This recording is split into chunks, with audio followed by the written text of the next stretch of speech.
Good morning, everybody, and welcome into the locker room with Billy Schweim here on 97.3 ESPN and the mobile app. It's Saturday, August 14th, and the summer is flying by. And in the studio today, with a new computer, Scotty McKay. Yeah, I don't think your mic's on there, Scooter. No, I'm micless there. What's up? What's up, Scooter? I'm doing good. Right. Resting up from last night. Yeah, we had a great night last night at the South Jersey Lifeguard Championships, live on the beach there in Longport. It was a really packed crowd. I was surprised with the amount of people on that beach last night. Are you? Yeah, it was a pretty big crowd, man. It was a big crowd. Not the biggest I've ever seen, but right up there. Yeah, I mean, it was, it's the big race of the season, and it was a beautiful night last night. It actually got a little cloudy there at one point. Which actually felt good. Oh, it cooled it down. Look how, how hot it was yesterday, the last couple of days? Yeah. And have that cloud cover come in right around like 7 o'clock, 7:30-ish. Yeah, it just kind of felt great. Settled everything down. It was nice. It was a lot of beautiful people on the beach there last night. Oh, yeah. The South beat the North as far as beautiful people, that's for sure. But a great night overall. And how about we saw some surprises? Yeah, well, not necessarily. I mean, a little bit. When you see new blood coming in and taking over a race, that's exciting to me. You weren't surprised by Danny Rogers, were you? No, I wasn't surprised by Danny Rogers. I was pleasantly surprised. Yeah. I wanted him to do well because, not that I'm against Growdy or Graves or McGrath or Duffy or anybody. It's just always good to see new blood, like people achieving goals that they set and overcoming, adversity and overcoming great odds. Because nobody really picked him to win except for me. Well, you sort of picked him. It wasn't a total, but yes, it was great to see it. He was elated, and for somebody from Seattle, they've always had a great crowd gathering. So it made for, and they were all right in front of the truck there, so it was perfect. And we'll get into it in the second hour. We got a great show lined up today, Scooter. Now, while we're calling the race, the Phillies were playing last night, and the Phillies salvaged. Well, if you want to call it that. Yeah, I was going to say the Phillies salvaged one game against the Dodgers, and for them to pull out a game, they lost the first two games against the Dodgers, and the Dodgers are one of the best teams, if not the best team in baseball. And for them to come back and really make win a close game, a 2-1 game. By the way, I was old school Thursday. You know what I did? You took a shower? Scooter. You know what you took I a shower? Hi, Scooter. You all right there, buddy? It's okay, man. I'm fine. It's not a big deal. I don't have to scream to be what are you doing there, Scooter? Perfect. You all right? I'm doing my stuff here. You know what I did Thursday, Scooter? You took a shower? No. I took a shower. I did old school. I went to the beach, had my radio, the transistor radio? Well, it's not a transistor, but it's big, bigger radio. Not a boombox type thing, but, a radio. A little radio. Yeah. Yeah. I got my beach chair, went down to the beach, listened to Scott Fransky and L.A. on the beach. It was so hot. I'd go in, take a swim, come back, listen to the Phillies games, the Philly game, the call on the radio, and I had people walking by me. Hey, what's the score? Hey, what's the score? Maybe the Phillies should have gone in the ocean, cooled off a little bit.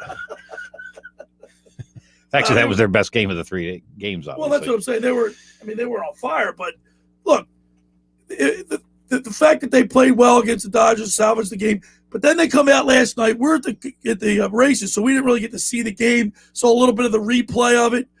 We had Zach Wheeler on the hill. So you're feeling pretty good. I'm feeling pretty good, and boom, a dud. Now I know a lot of people, and I'm not going to mention any names. We're putting this guy Zach Wheeler in the category of winning a Cy Young. Let's not get him ahead of ourselves because he's what 10-7, and while he does lead in innings pitched and ERA, you gotta have a good record too. Well, you can't win the Cy Young at 500, right? Yeah, right. Or 2 games above 500.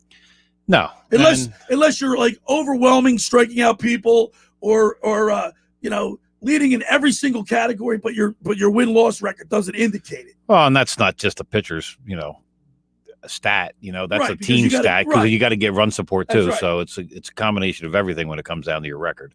And as far as Bryce Harper winning the MVP, Not in a million years. well, I'd like to see him. I'd like to see Phillies get some personal accolades, but I want to win as a team. I don't want to talk about all that other stuff. Right. The Phillies need to start putting wins together. Well, what was disturbing to me the other day was, and I've heard this a number of times, but it just keeps extending, is that 19 of his 21 home runs are, one hit, one run dingers. Home run, yeah. And it's like, why haven't they moved him down in the lineup a little bit? Because he's not getting, the guys in front of him aren't getting on base. Right. So if he's going to hit 21 home runs, you'd like half of them to be with somebody on base. Yeah, a little bit more production. But he's second in the National League in on base percentage. Right. So you can't move him too far down the lineup because he's getting on base and guys are banging him in. Now the Phillies are the Phillies are 60 and 56, and they're clinging on as of last night to a half game lead in the division. But they got their work cut out for them because they're they can't. Tied now. They're tied now. They cannot afford to lose 2 more games to the Reds. And by the way, remember we've talked several times about villains in sports. You have to have villains. Yeah. Joey Votto is the new villain. Coming off, he hits a home run. He comes off the field like this, and I'm surprised the Philly faithful didn't. Now I really couldn't hear it. I saw it from a distance. Obviously we were out, and we saw the replay. I watched the replay afterwards. But guess what? I don't like Joey Votto. No. Look at him. We just saw another replay of it. Joey Votto, he's my villain. If I'm ever at the game and if I see a Reds game, he's getting all. I'm unloading on him. But if I say Joey Votto is your villain, then that's the equivalent of saying, I don't know, a cat burglar is the villain of like a superhero. Like, but we were talking about you need villains in sports, the people to hate. And he's now got that moniker on him. I don't like. Well, the Phillies fans were giving him a bunch of grief, and that's kind of why he did it. Good.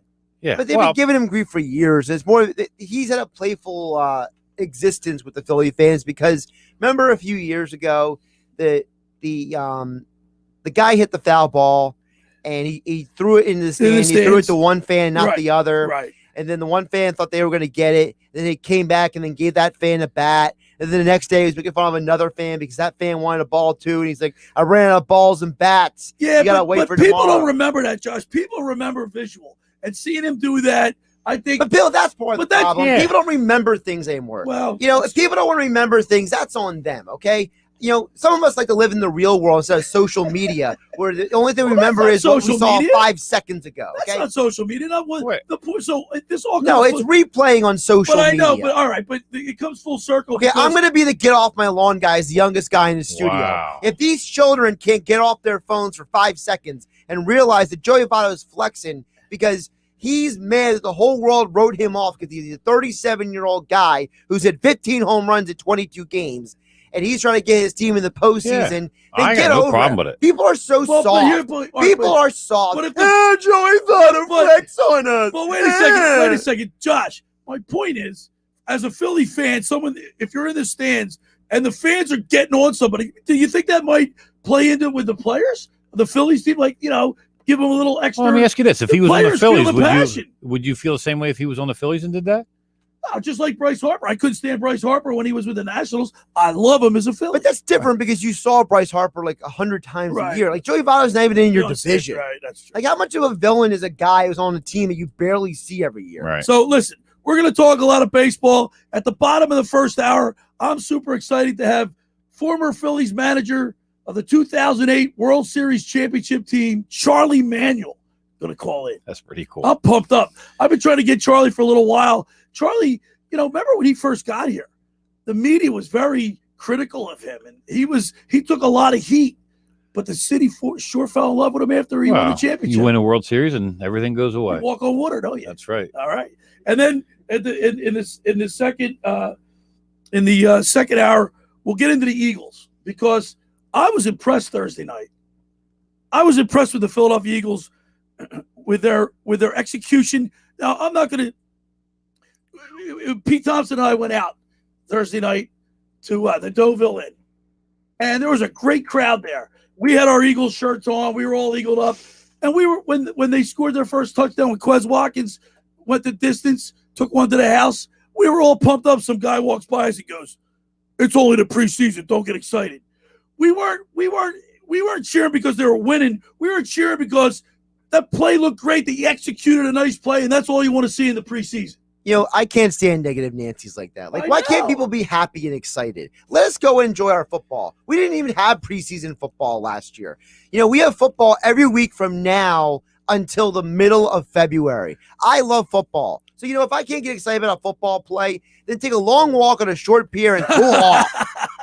Well, Billy was probably overly excited. No, it wasn't. Who just cares if Billy's overly? Why can't Billy be excited? That's exactly right, Josh. It's a free country. I got to put his referee shirt back on. There you go. It's in the drawer somewhere. So we got a lot to talk about. We're gonna talk about the Phillies. We'll have Charlie Manuel on hour 2. We'll talk about the Eagles, and then we'll get the Beach Patrol report and we'll get an opportunity to hear that interview with Danny Rogers. But Scooter, it was like the thrill of victory and the agony of defeat. This was the thrill of victory because when he won the jerseys, he came in and the whole Beach Patrol lifted him up in the boat and carried the boat off with him in it. That's pretty. I mean, that was happened a long time ago. It's been going on for years, but it's pretty cool to see that happen. All right.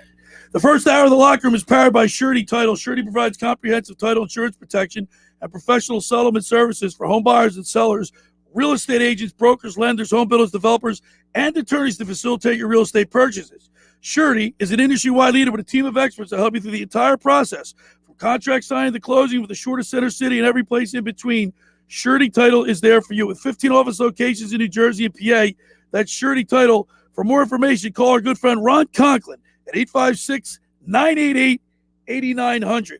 All right, when we return, we'll talk a little Phillies talk. You're listening to The Locker Room with Billy Schweim on 97.3 ESPN and the mobile app. This is the radio home for Philadelphia Eagles football. The Eagles continue the 2021 preseason this Thursday night, hosting the New England Patriots at the Link. It's under center. Hit back. Hit.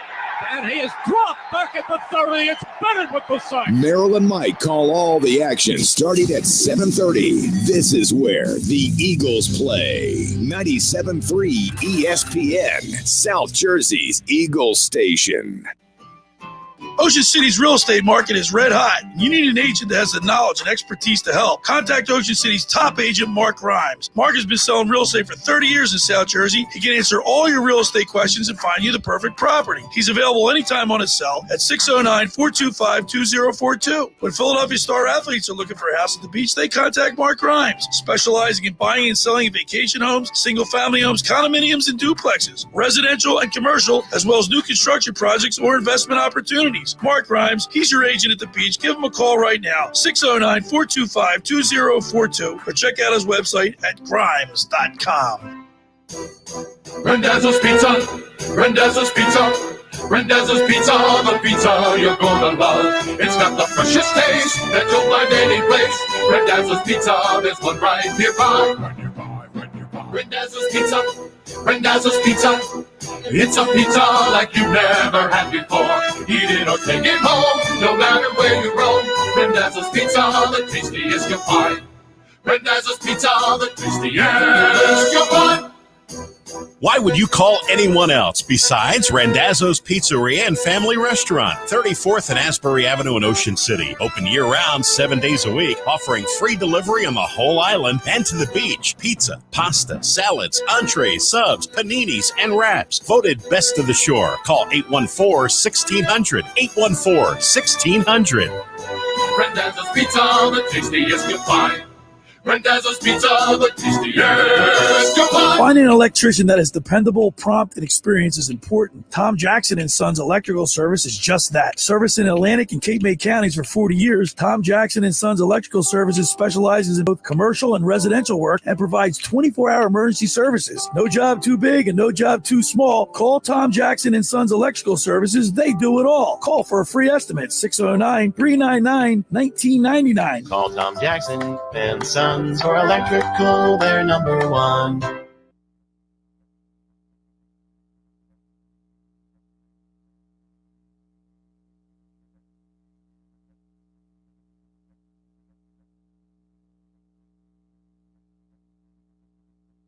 Hi, I'm Larry Mintz. When dealing with a workers' compensation claim, in most cases, the injured worker doesn't get the money they're entitled to. That's why you need the right lawyer. When injured on the job, call us first. We'll speak with you for free and get you all the money and benefits you deserve. Make the right call to Goldenberg Mackler. Call us at 609-344-7131. That's 609-344-7131. Or visit us online at gmslaw.com.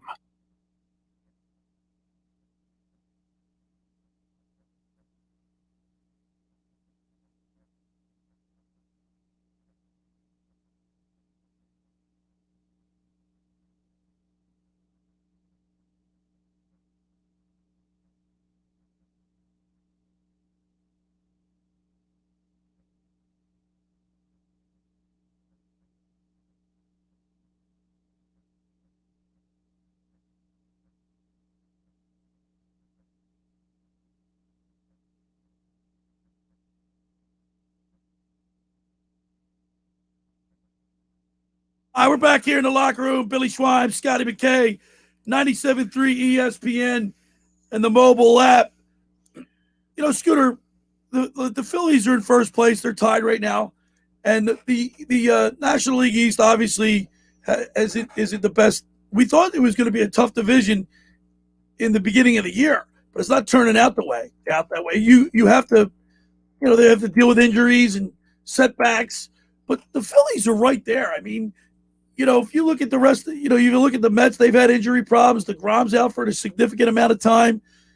The Braves, who I thought they've actually reinvented themselves with some of their with some of their the people that they filled in with it. They've had some significant injuries. They lost Ozuna and Ronald Acuna. Bless you. Right, God bless you. But yet they're still in the mix. I still think that the Phillies with Kyle Gibson, Aaron Nola, and Zach Wheeler, I think they should be able to put together some winning streaks. Well, yeah. I think what we've just recently seen, though, is that we were playing some teams that probably in some senses better than the Phillies, but they were beat up. They were missing some key pieces, and the Phillies handled their business like they should have. But now we've come in to see the Dodgers. We've come in to see Cincinnati, and all of a sudden, do we even compare to those teams? And if you look at the Phillies' schedule down the line, okay, we got two more with Cincinnati. Then we go to Arizona and San Diego. Now, of course, San Diego is one of the better teams, and they'll probably both the wild card teams will probably come out of the West. But after that, you got Arizona again. Arizona's like the worst team in baseball. So you got Arizona twice. You got Arizona for 1, 2, 3. Then you got them for 4 at home.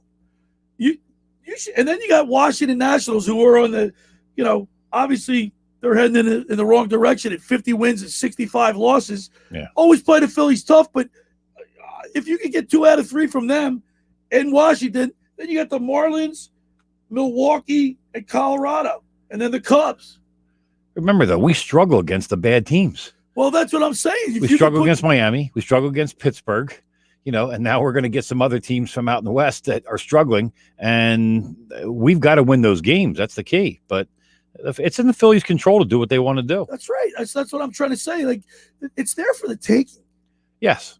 I don't think anybody – but you know what? The Braves seem like that horse that sits back in the middle of the pack, and then all of a sudden he comes out of nowhere and runs by everybody. Right. He just kind of like they're just sitting there, watching what's going on, and then all of a sudden they're going to put on this full Look court. at the Washington Nationals, 2 years ago or whatever? Yeah, same thing. They were in late July. They were in last place. Yeah, when the Phillies got up to where they had a 2.5 game lead in first place, did you feel like really great? Yeah, I did. Like, I felt not I like felt did like, you feel good because they're in first place? Did you feel like, we've got it now? That's a great question. I felt like they've turned the corner. That maybe they're going to put some significant wins together. Yeah, they won 8 games in the beginning of the month of August. They won 8 in a row. But they beat some teams that were either beat up or lousy. So what? You got to play. You got to win. Yeah, you got to win the games. You got to win the games. But I didn't feel any better about the team. I still kind of felt like they were negative, Danny. Anyway, with that. No, I'm not negative. It's called being realist. No, you're negative. You think the Phillies are a competing team in the playoffs? Well, I'm not excited about the Phillies. You're not excited about the Phillies. No. You don't think they're going to do anything. I'm not saying they're going to win the World Series, but I want them World to win. Series, I hope they make the playoffs. I want them to win. The only way they're going to make the playoffs is they win the division. Right. It's the only way they're going to make it. So they got a slim chance of doing that. Because if you look at their lineup 1 through 8, McCutchen, he's got 20 home runs. Rhys Hoskins got 24. By the way, Rhys Hoskins is like the 5th leading. He's number 5 in the home run list, right, in the National League. You got Bryce Harper, who people want to say he's having an MVP season, but if you look at his numbers, he's batting .297.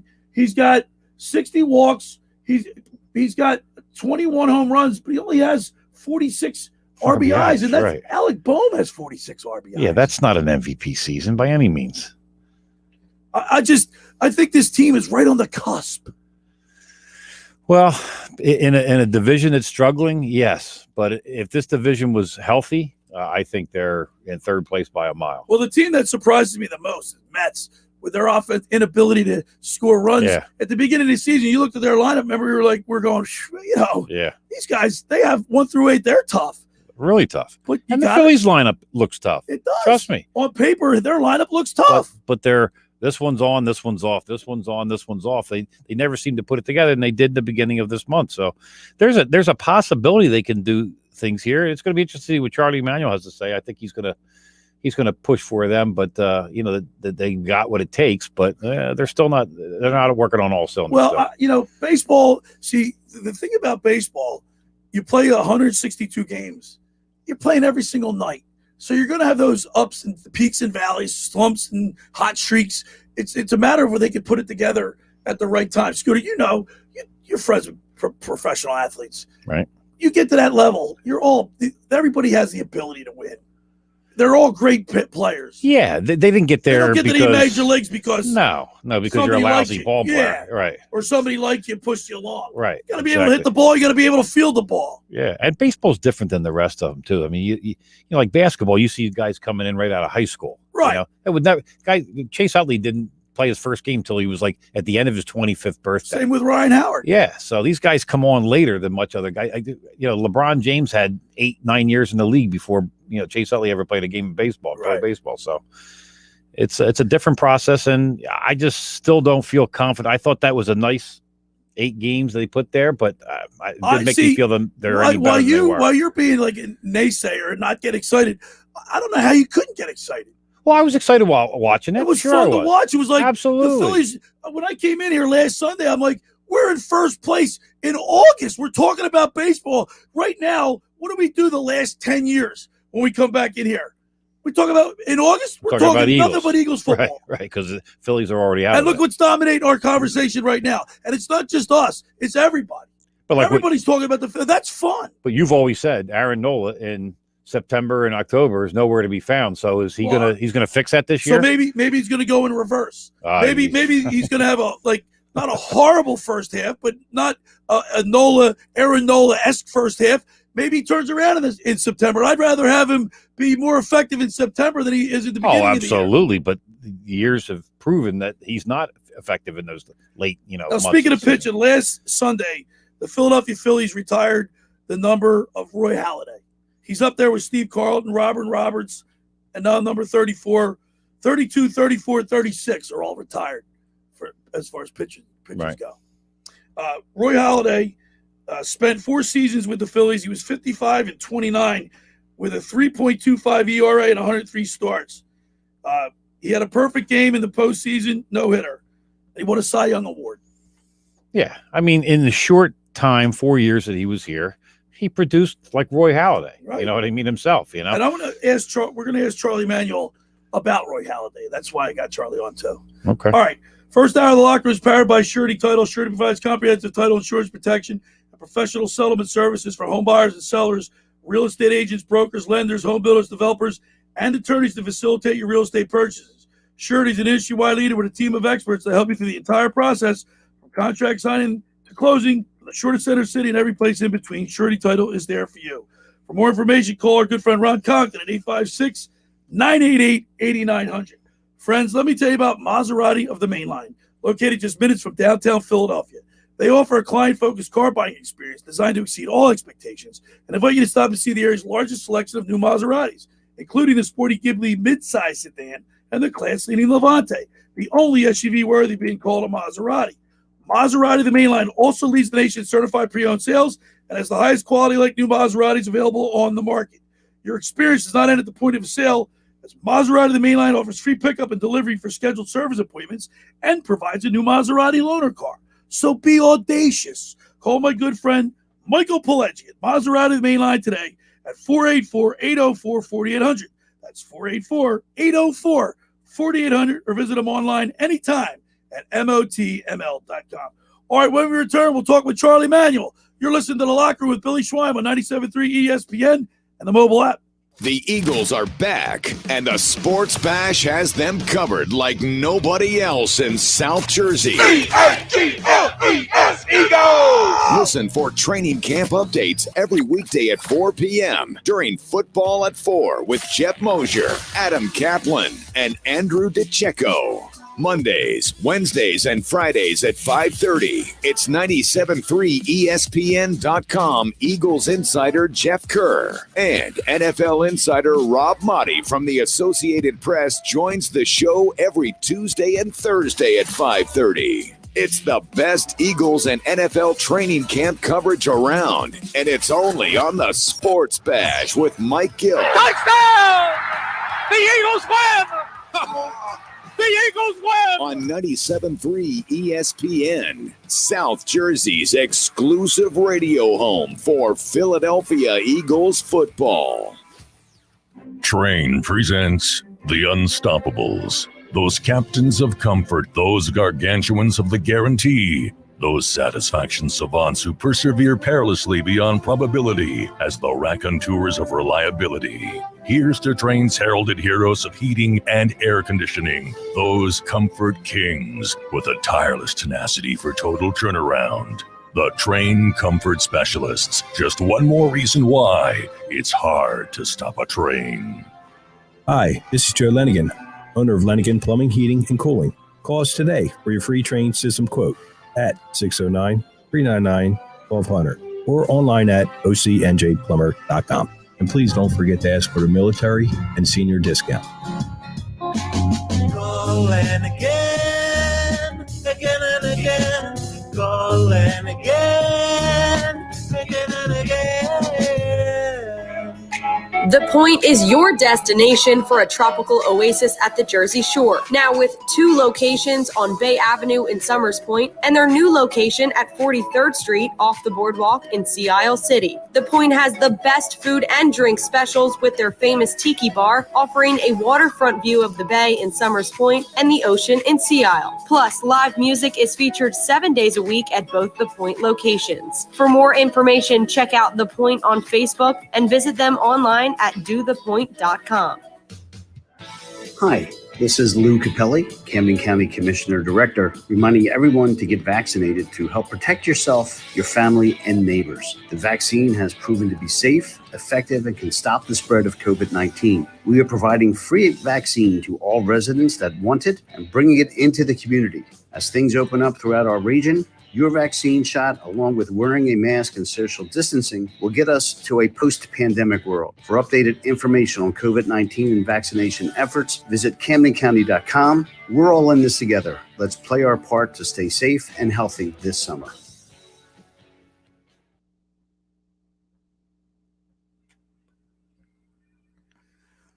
All right, we're back here in the locker room with Billy Schweim, Scotty McKay, 97.3 ESPN and the mobile app. Scooter, we just told right before the break, we said, hey, it's August 14th and we're talking Phillies baseball. Yep. And I love it. Which is a great thing. I'm pumped up. So you're not going to bring me down. That's nice. But to continue the Phillies talk, let's go to the Barb's Harley Davidson Sports Hotline and welcome in the 2008 World Series Championship manager. He's now in the Philadelphia Phillies Wall of Fame. Let's welcome into the locker room Charlie Manuel. Good morning, Charlie. Good morning, Bill. How you doing? I'll tell you what, Charlie, I'm ecstatic because for the first time in quite some time, Charlie, it's August, and I'm listening to the Phillies when I'm sitting on the beach.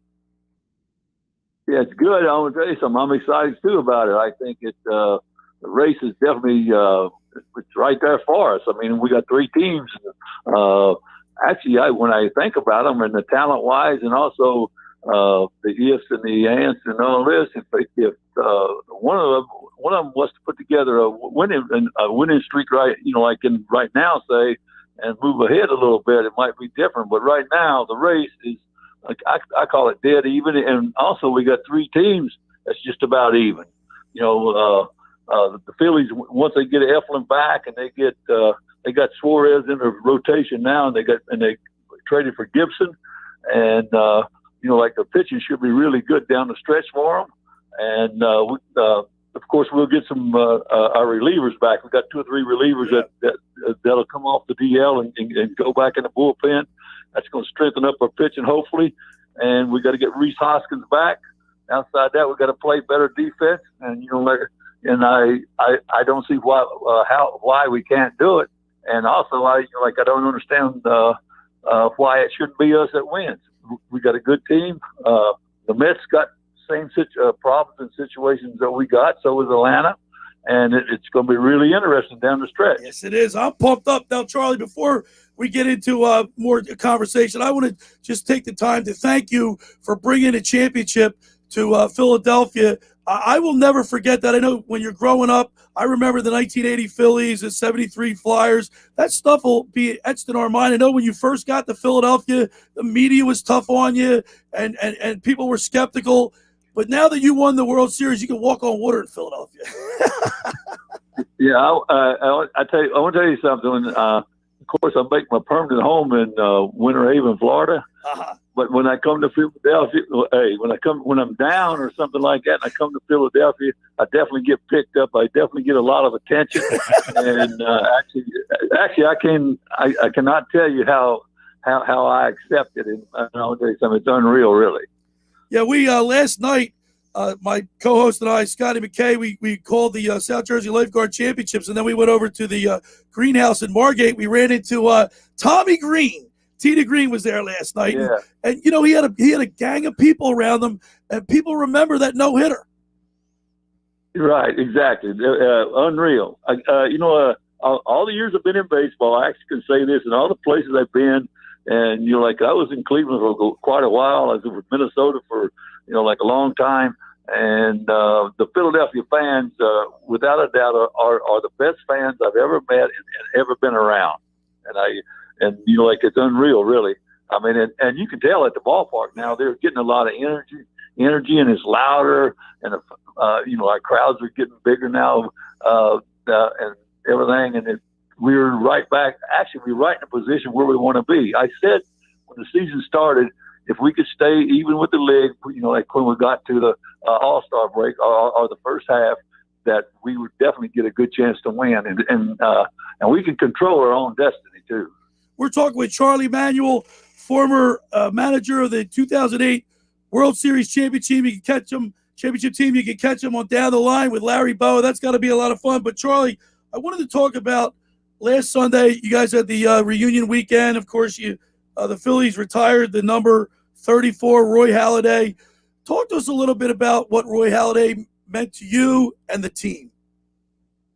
I want to tell you something. I actually feel I got to know Roy a lot better. After when I came off the field. Like when I was in Clearwater during the summertime. Roy and I used to eat lunch a lot at our rookie ball team and our Florida State League team. And I saw him just about every day, and I got to know him real well. And he was a great friend of mine. And I have a lot of respect for him.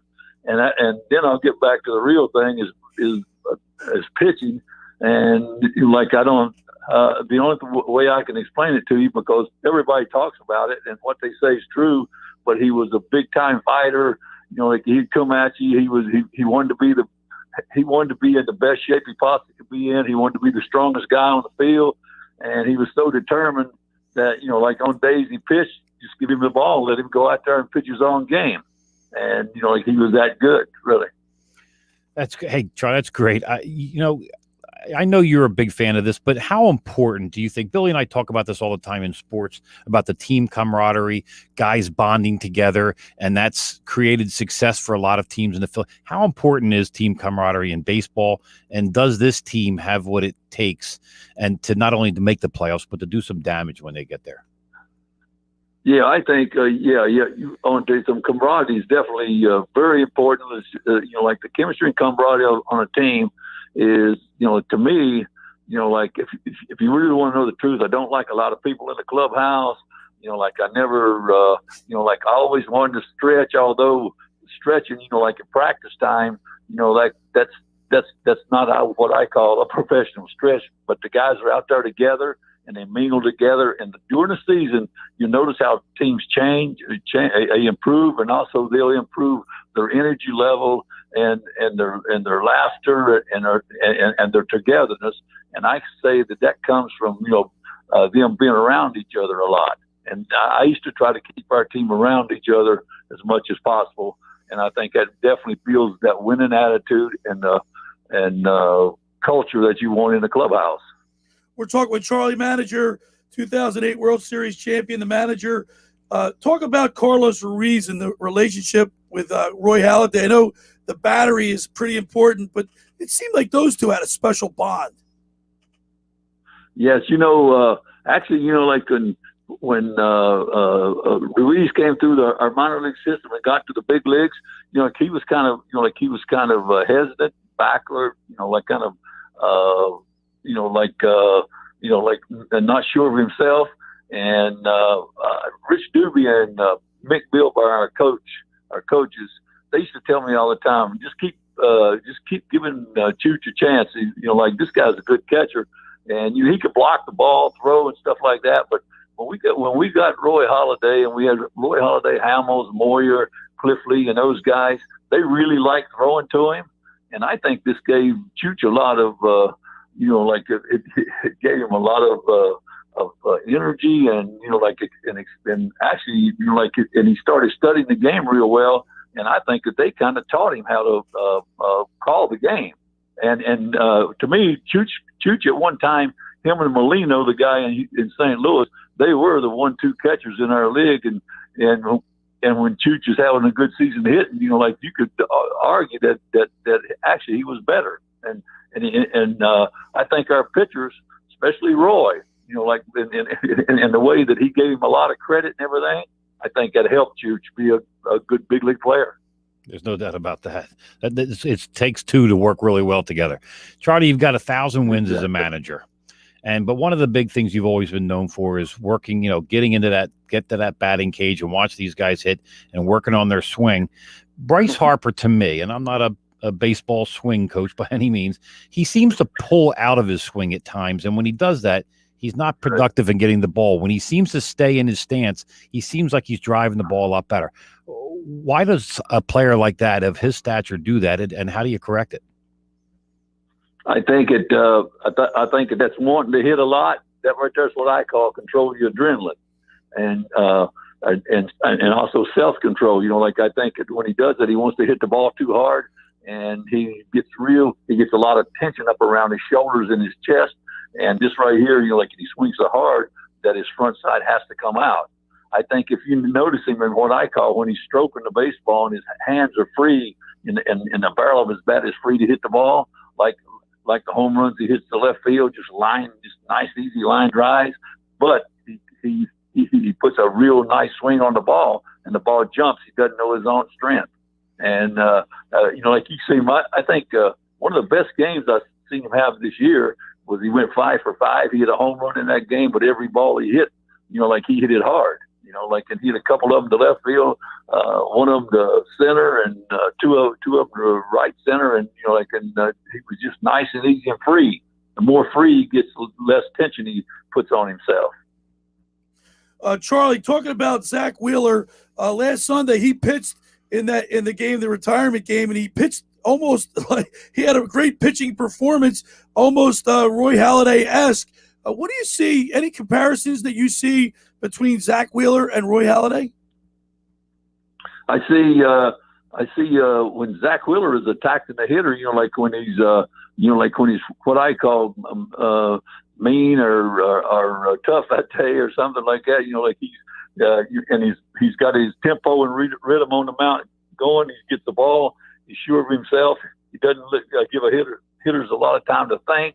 And he could command the game. He can either take it up or down. Like Halliday he was a genius at it. And when Zach is on, he can do all of that. Last night he got hurt a couple times by a couple of home runs and bad mistakes on defense. But now Zach Wheeler is the real deal. I'm gonna tell you something. He is definitely going to get some votes for the Cy Young. And Charlie, what do you think about Aaron Nola? I mean, he's struggled a little bit this year. He hasn't pitched the way we're used to seeing Aaron Nola, at least in the first half. Usually in the second half, he has he's kind of he slumps a little bit in September. What do you make of Aaron Nola, and what do you see with him this year? Yeah, well, he's been a little inconsistent, with commanding the baseball.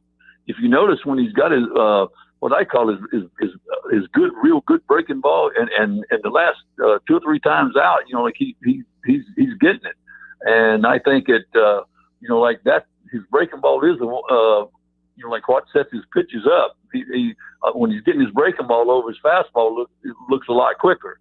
And I think that he is getting ready to finish the season strong. I think he studies his pitching a lot, and I think he knows what to do. And also too, he definitely has self-control. Like I was talking about, your adrenaline and when he is on, he's as good as it gets. But now.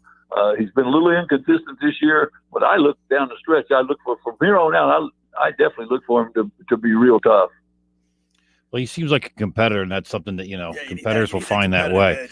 Charlie, who you just real competitor, a very good competitor, and also condition-wise, he's top notch. He does a lot of work. Was there someone in your career that you met early on that influenced you to be a manager, or someone that you wanted to emulate yourself to be like? I don't, I never ever, but really, if you would have knew me as a player, I never ever thought that I would be a coach or a manager. Right. And, but now one day I was sitting in a dugout, Dodger Stadium, and I was a pinch hitter, and for some reason, Walter also liked to sit beside me during the game. And he's real quiet, very mannered guy, but he's real tough. And he sat there, and I remember we made some mistakes on the field, and and for some reason he sat there and he looked at me and he says, "One of these days, kid, you're gonna be a manager." I'm going to be a manager, and he goes, and he says, "I'll give you a little word of advice." He said, "On every team," he says, "there's losers." And he said, "Make sure that you weed out your losers." And I was about 32 years old, and I thought he was talking about me.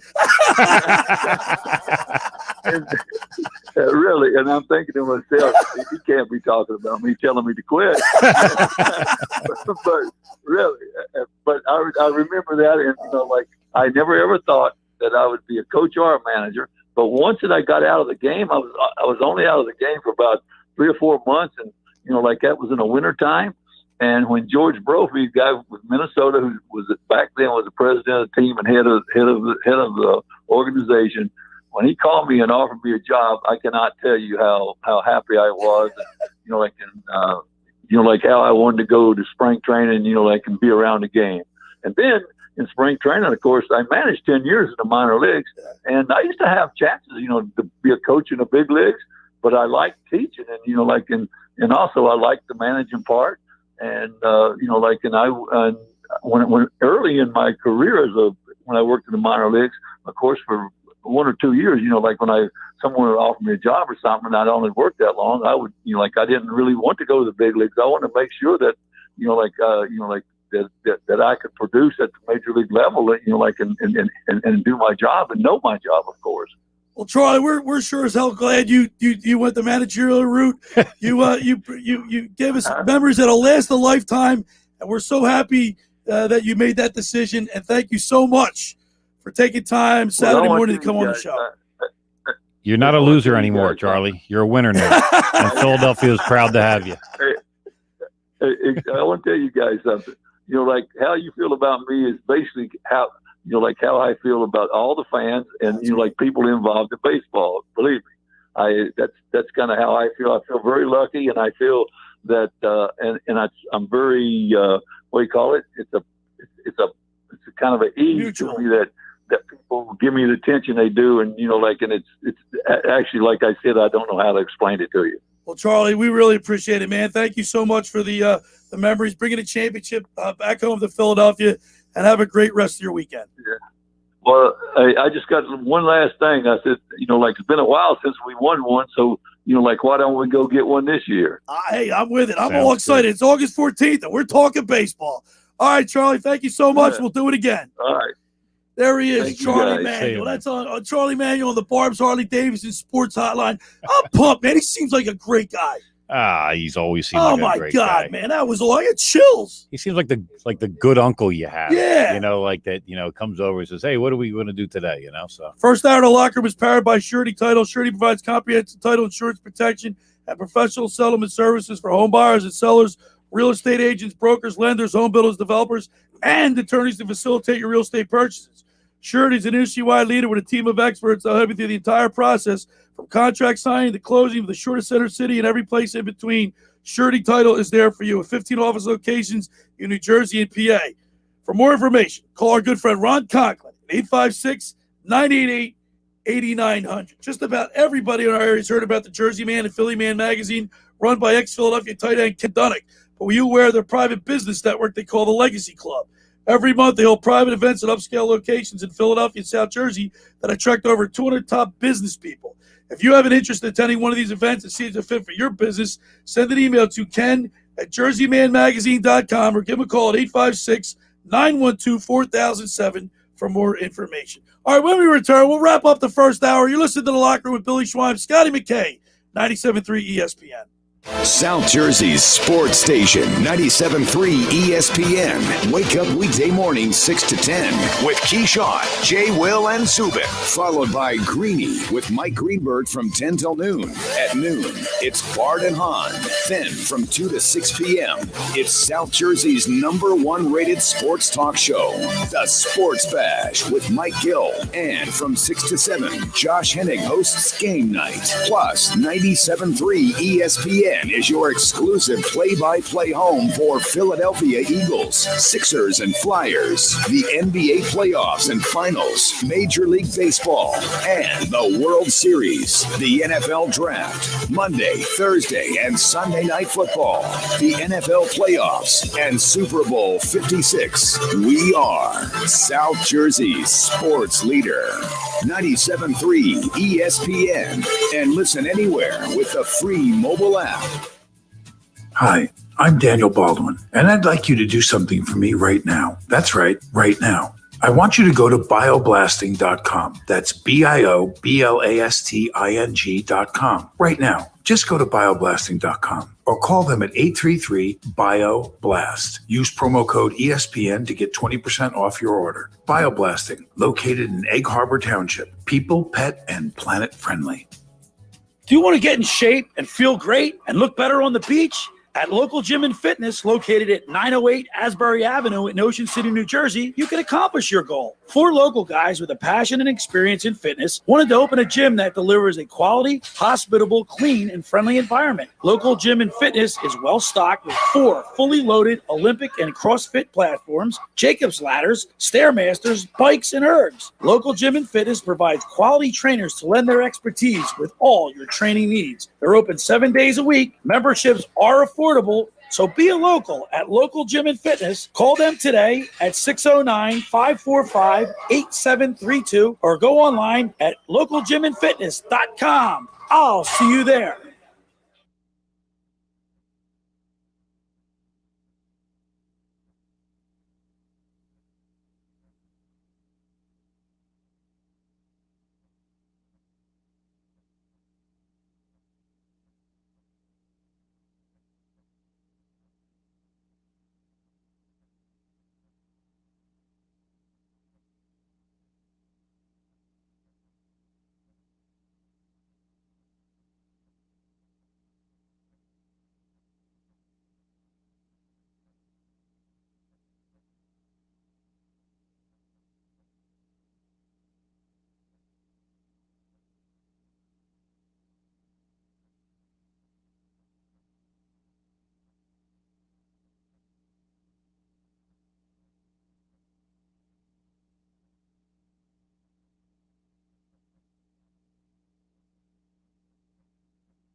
guys, after talking to Charlie Manuel, so the 1980 Philadelphia Phillies won the World Series.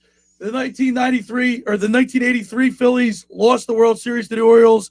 The 93 Phillies lost the World Series to Toronto. And then, of course, the 2008 Phillies win the World Series. Which is your favorite team, Scotty McKay? Favorite team's probably 93 team. Yeah, I was going to say the same Just thing. because of the characters. But yeah, absolutely. That team was charismatic. It had all kind of characters. It had subplots. They went from worst to first. And even though they didn't win the World Series, I think that was the best team. But listen to Charlie Manuel. Gets me like that 08 team is 1A. You know what I mean? Oh yeah. Well, whenever you win, but there's that bond. I mean, you got the Raul Ibanez, the guys that you got to your team, and they did what they were supposed to do: lead by example, pull guys together, and that's, I think, camaraderie, and that's why I asked them the question. Is a big part of pushing teams over the top. That was a great question because you think about it. Chemistry on a baseball team, Josh, you think it's more important? Like, I think when I say chemistry, I think more of hockey and more of football for some reason. But because baseball, you're out on the field, you're apart from in the dugout when you come back, but you get up the bat, you're batting by yourself. Yeah. It's not like you're on the ice, you got to make a pass, right. or a basketball, you got to throw it, an alley-oop or whatever it is. In baseball, it's right. 9 individuals. Even though it's a team game, it's an individual sport. Yeah. Josh, what say you? Chemistry to me is different in each sport. It has a different tier. So like baseball, it's about the fact that you're with all these other guys 162 days out of the year. There has to be a level of we like each other, we get along with each other, we support each other. That's what it is to me. Whereas in a sport like hockey or basketball, the chemistry is more fundamental in terms of how we connect as people on the ice. And I thought it was interesting too the way he talked about Carlos Ruiz. Charlie Manuel talked about Carlos Ruiz and his relationship with Roy Halliday. You see that same thing with Nolan, JT Realmuto, and Zach Wheeler. Is that because when those guys get out on the mound, their expectations are higher? They're obviously achieving more goals than, let's say, like a. Well, it's because of the fact that the pitcher spends more time with the catcher than anybody else. Right. They go over game plans, they talk strategy. There's a lot of these catchers and pitchers that go out and have, dinner and drinks together. They become friends at each other's weddings. But you also have to feel like the catcher I caught in baseball. You have to know the pitcher. You know what I mean? Well, you do. But you also have to do I think it's the most underrated part of baseball. I think that camaraderie between the pitcher and the catcher and their communication. By the way, my favorite Phillies team is also a losing Phillies team in the World Series. But it's 2009. 2009. Yeah. Because you had Cliff Lee, Pedro Martinez added to that team. Ibanez replaced Burrell. I mean, they could have beat that Yankees team in 2009. I went to 2 of those games that year. Yeah. All right, first hour is in the books. Hour 2. We're going to talk Philadelphia Eagles. How about that? The Eagles are on page 2. We're going to have a disagreement on this. Wow. Good. That's good. All right. Hour 2 ahead. We'll do Eagles talk. We'll get into the South Jersey Lifeguard Championships and a whole lot more. You're listening to The Locker Room with Billy Schweim, Scotty McKay, right here on 97.3 ESPN and the mobile app. Finding an electrician that is dependable, prompt, and experienced is important. Tom Jackson & Sons Electrical Service is just that. Service in Atlantic and Cape May counties for 40 years, Tom Jackson & Sons Electrical Services specializes in both commercial and residential work and provides 24-hour emergency services. No job too big and no job too small. Call Tom Jackson & Sons Electrical Services. They do it all. Call for a free estimate, 609-399-1999. Call Tom Jackson and Sons for electrical, they're number one.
The moment you fire up a Gator UTV, the engine has your full attention. The completed job is on the horizon, and the trail meets its match.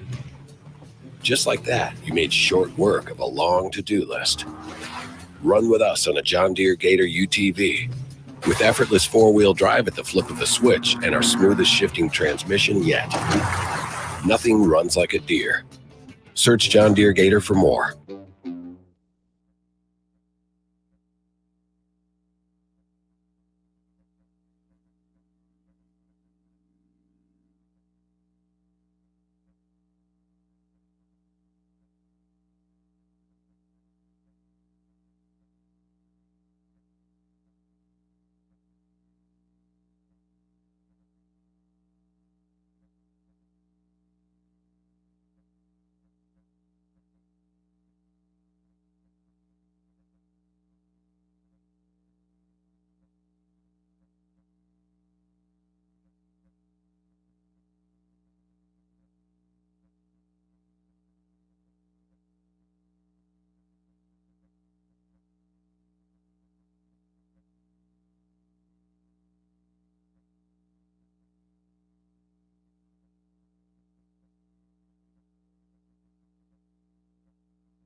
New Jersey Secretary of Agriculture Doug Fisher here. Right now, we are in the height of the Jersey Fresh growing season. That means all your favorite ripe and flavorful Jersey Fresh fruits and vegetables are available now at your favorite market. Stay loyal to local Jersey Fresh.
All right, we're back here in the locker room with Billy Schweim, Saturday, August 14th.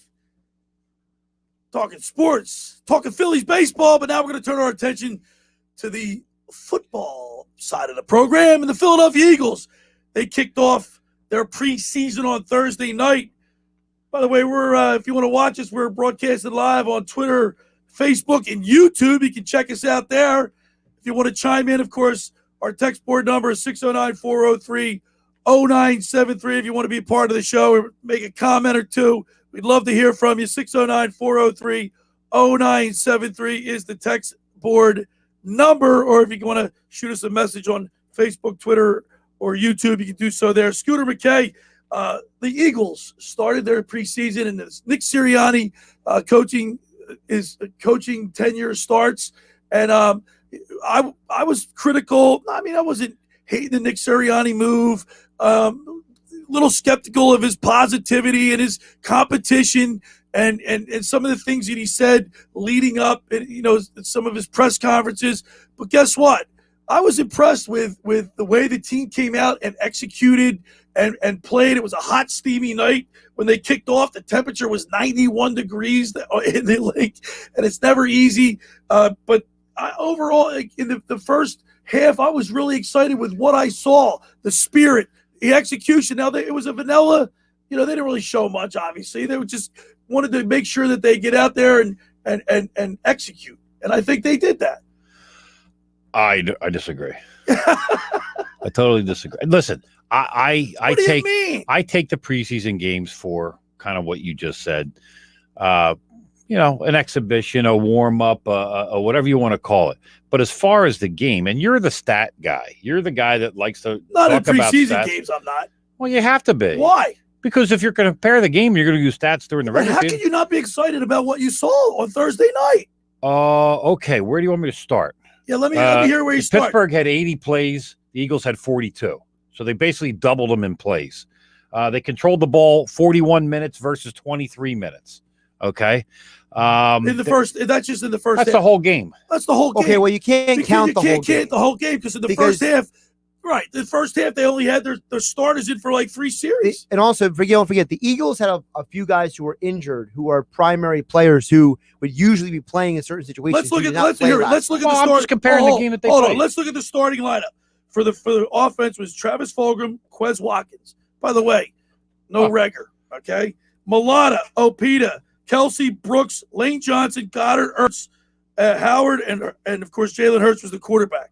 That group only played for 3 series at the most. Yeah, but the guys that are playing after no, that. But what I saw from those guys, they executed. They didn't make mistakes. That's all I was looking for. I just wanted to. I didn't want to see drops. Although there were. You saw drops. You saw overthrows. But that's all right. They're getting it together. Remember, they didn't have preseason last year. They were 0 for 8 on third down efficiency, and Pittsburgh was 11 for 17. You're the stat guy. But it's a preseason. See, that's where you're wrong. Well, guess what? I don't look at the preseason stats. Guess what? When the guys go down, third downs were drops too. They weren't actually the offense of the team's fault. It happens. But the other team wasn't dropping them. So how good's their defense? Well, guess what? Not good.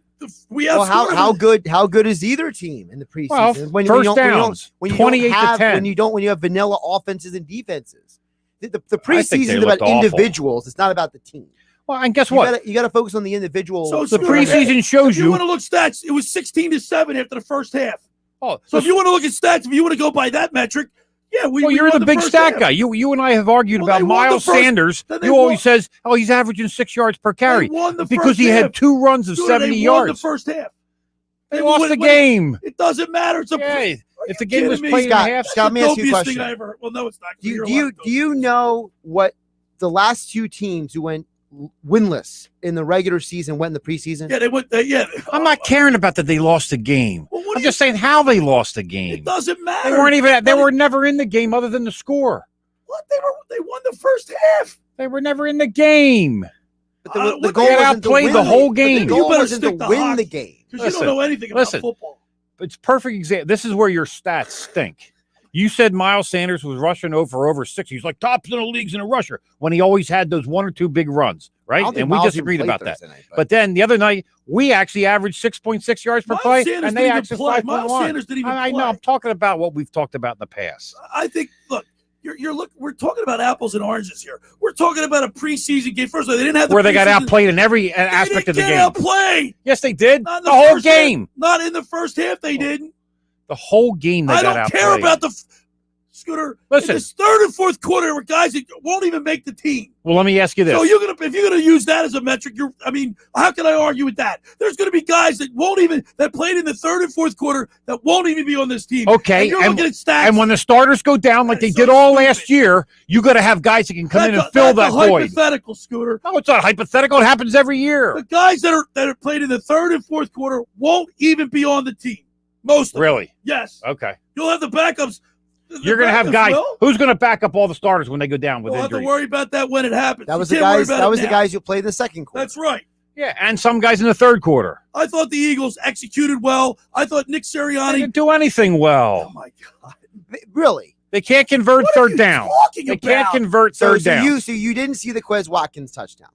I did. One play does not make a great team. Okay, it doesn't. It's a preseason game. It doesn't matter. You didn't see Mailata basically block his tail off and shut down the one side of the line. How about the block by, I guess it was Rodgers? Jordan Howard? Jordan Howard? Yeah. He sealed off that thing and Herbig or yeah, whoever. and Jalen Hurts put it right on Zach Ertz's hands and he dropped it. Well, that happens. That's part of the game. But Scooter, it's a preseason game. If you're going to look at stats, I don't look at stats in the preseason game. Well, see, I don't agree with that either. You got to look at look at individual, not they got outrushed by 100 yards. Are you looking at the team stats? I was looking at what is the individual stats? I don't want individual stats. It's a team game. But it's not in the preseason. The preseason is about evaluating individuals, whereas the regular season is about winning as a team. You got to build the team in the preseason. Absolutely. But I'm not going to be. I'm not. It's like building a house, Scooter. That's a 4-win team there. It's like building a house. You got to lay the foundation. You got to work with, and then build it up from the ground.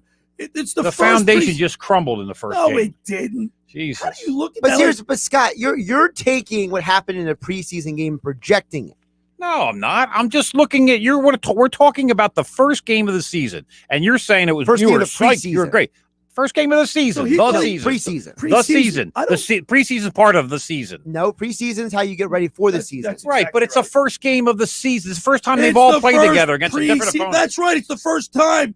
All I was looking for. Well, so let me. The first time for Pittsburgh, or second time for Pittsburgh. When you went into this game, what were you looking for? What were you? I was looking for execution. They executed.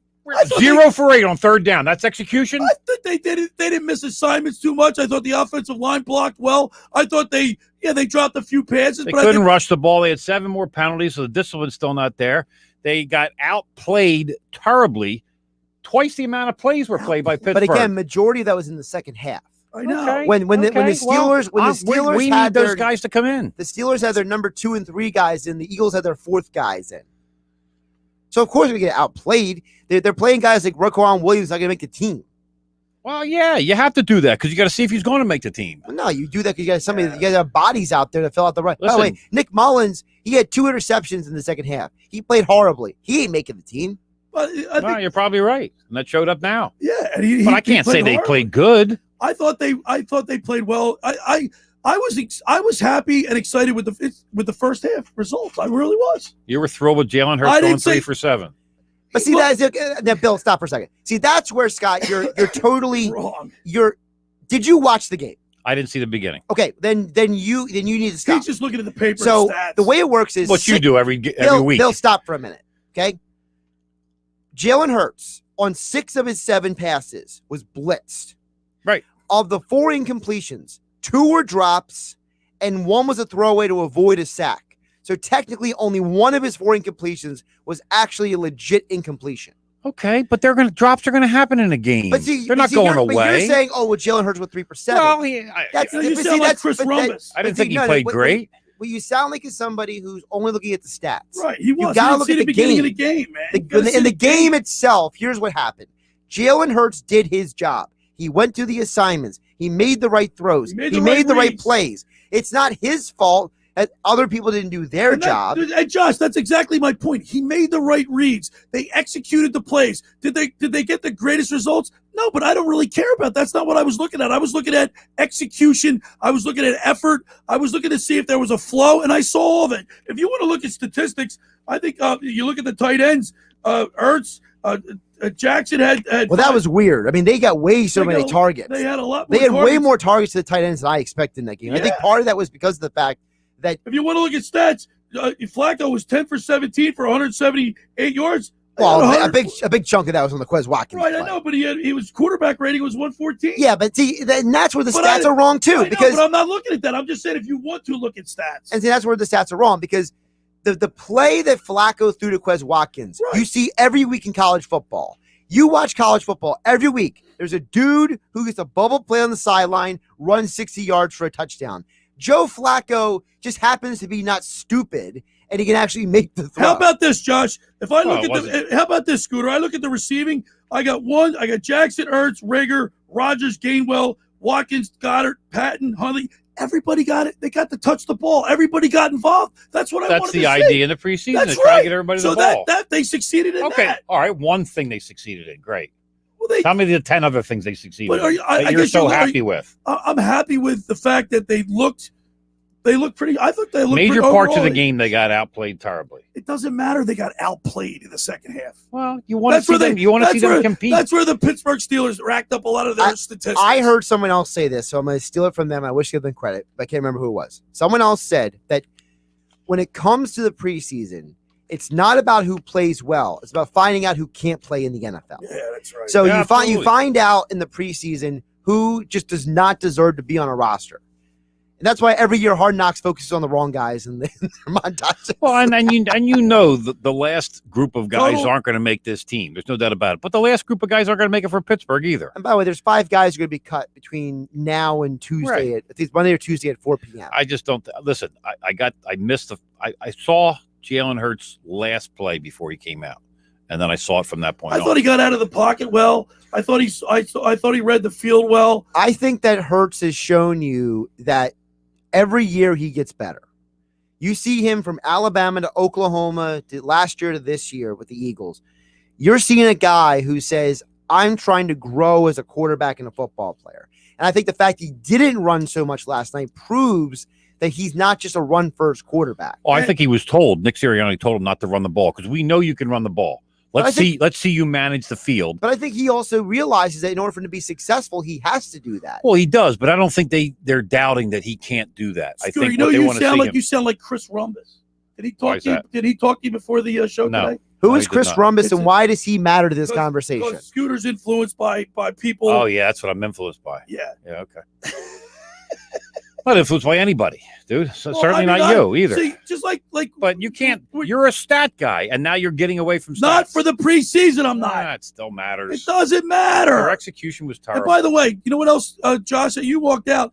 We were talking about when the Phillies went 8-0 in the beginning of August. I was ecstatic. I was pumped up. He goes, I wasn't. No, I just said it didn't make me change my thoughts about their end of the season. Mr. Negativity. Mr. Negativity. You're Mr. Negadelphia. You have to wrap your ankles every morning from jumping on and off the bandwagon. Oh, crap. I stay right on. I you never were get burying them. You jumped off. You jumped back on. No. I just complained, but it doesn't mean I'm off the bandwagon. Yes, it is. You're off the bandwagon half the summer. See, I have to disagree with that. Here's what Billy does. Billy jumps on the bandwagon. He buckles his seatbelt and then he complains the entire ride with it's like when you hit a pothole. When you hit you're in an airplane, you hit turbulence and you take a nosedive. You just pray for the best and hope you straighten it out. And he does, and then you're flying back. You're back at 36,500. And then when the plane crashes, right, you're not going to worry about it straightening out when it crashes. When the plane crashes, Billy complains the entire time walking away from the crash about how the plane shouldn't have crashed. Right. Where's my bag? Right. Where's my luggage? I paid good money for these tickets. That's right. All right. The second hour of the locker room is powered by the Great Bay Country Club, where it's not just golf, it's fun. By the way, so here's what we're going to do. I talked to Pete Thompson, thinks he can beat me in golf. All right. So we're gonna have a golf outing at Great Bay. All right. You're gonna play with Pete. I'm gonna play with Craig Berube. I talked to the Chief last night. You're gonna go head to head against the Chief. I'm going head to head against Pete Thompson. Except for Pete Thompson wants a stroke. That's not right. Why should he ask for a stroke? I hardly even played a game. He's out more than I am. After he sees your swing, he's gonna have a stroke. All right. Who has a worse swing, Barkley or Schweim? No, my swing's good. Barkley's has gotten better, and Billy's is better than Barkley when it was bad. That's scary how bad that was. Make Great Bay Country Club your club. Great Bay is a award-winning private golf club where you are greeted by name. It's over a 3-hour, 58-minute round. You play on their 18-hole championship golf course, enjoy fine dining, or experience lively atmosphere at the pub.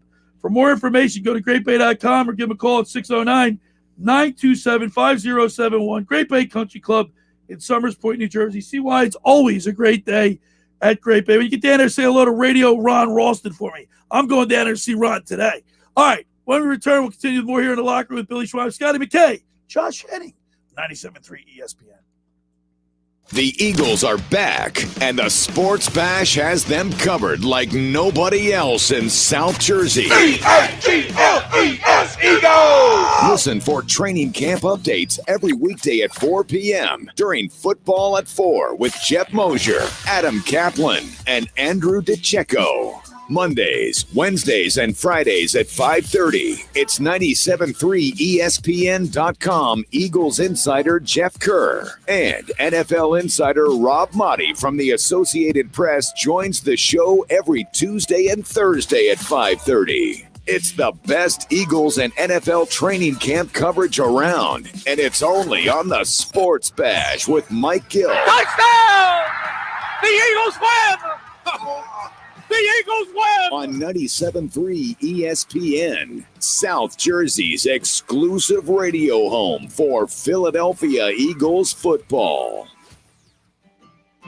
Ocean City's real estate market is red hot. You need an agent that has the knowledge and expertise to help. Contact Ocean City's top agent, Mark Grimes. Mark has been selling real estate for 30 years in South Jersey. He can answer all your real estate questions and find you the perfect property. He's available anytime on his cell at 609-425-2042. When Philadelphia star athletes are looking for a house at the beach, they contact Mark Grimes, specializing in buying and selling vacation homes, single-family homes, condominiums, and duplexes, residential and commercial, as well as new construction projects or investment opportunities. Mark Grimes, he's your agent at the beach. Give him a call right now, 609-425-2042, or check out his website at grimes.com.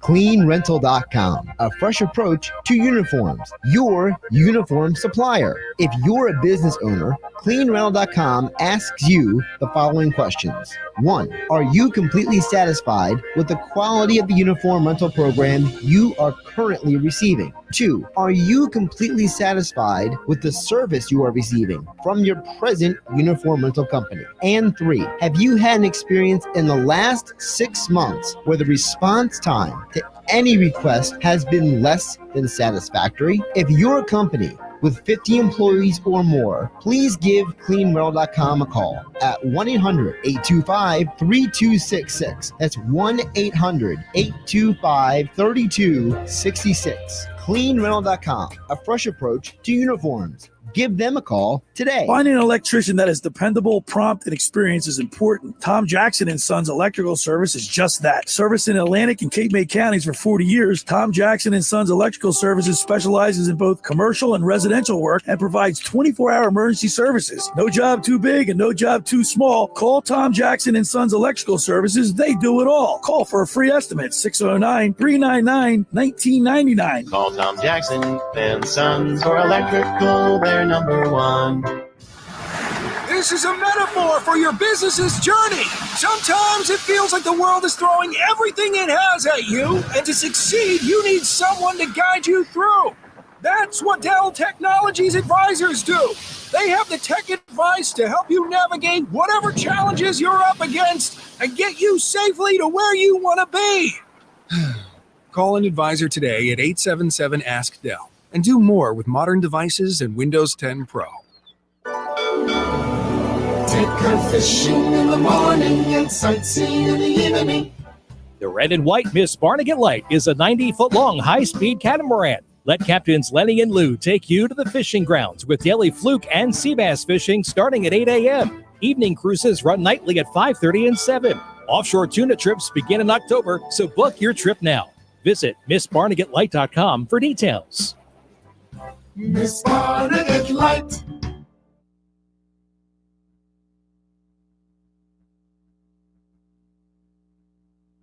So off the air, during the break, we're talking about the over and under for the Eagles wins this year is 6.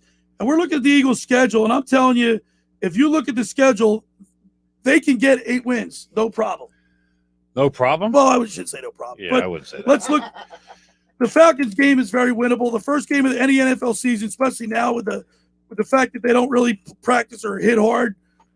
Excuse me. That can go either way, but I'm going to give the Eagles a win there. They lose to the 49ers. They lose to the Cowboys at the Cowboys. Chiefs, they lose. Panthers, they win. Bucks, they lose. Raiders, they win. Lions, they win. Oh, we forgot the Chargers, Josh, but it's Chargers Lose. come here. Just because it's at home doesn't mean you win. Broncos, that's a win. Saints, they lose. Giants, so there's 4 wins, and all you got to do is split, or there's 5 wins, so all you got to do is, and the Jets, there's your 5 wins, and then all you got to do is split with the Giants and the Cowboys and the Red and the That's all you Washington got to do. football team is That's all split. you got to do. Is that asking too much? Yeah. Yeah, okay. Wait, what is this with negativity, man? You're Mr. Negative. You got them finished less than 500. Are you thrilled with that? It's an improvement from last year. Well, last year they went anything's 4-11. an improvement from last year. They went 4-11-1. Right. Okay. So guess what? If the NFC East now going into baseball season this year, the NL East was supposed to be one of the tougher divisions. It didn't turn out that way. No. Anything can happen. So the NFC East is not supposed to be a good division this year. Right. Well, the Giants got better, the Cowboys got better, and the Eagles got Washington better. team. And Eagles got better. The Eagles got somewhat better. I think they so got far. better. I think they got a lot better.